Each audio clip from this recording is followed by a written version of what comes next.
And what I'm talking about with this reciprocal energy is you have to kind of feel this in a sense. That's what's really important when you're building your business. There's, like I mentioned, there's the business principles, and then there's the spiritual principles. So the spiritual and business principles, they can flow and work together.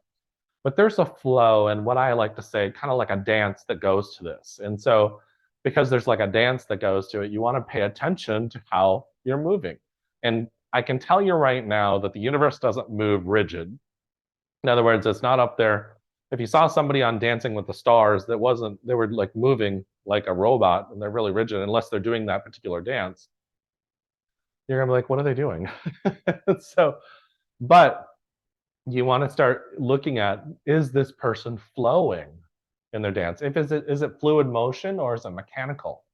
And so that's kind of the how you want to feel your energy when you're thinking about your business. If there's something that you're kind of like paddling up river, you're in a canoe and you're paddling against the current in a river. Like if you're on the Mississippi River going the wrong way and the current keeps on pulling you back and you're not making any traction forward, that's a good sign that maybe that's not a good opportunity for you and you can move on. It may be an opportunity later on. I mean, I've had situations where I worked a fair, it just wasn't working out for me, came back years later, and then it did work out for me. A couple things happened. One, I grew up and I matured as a person and as a human being.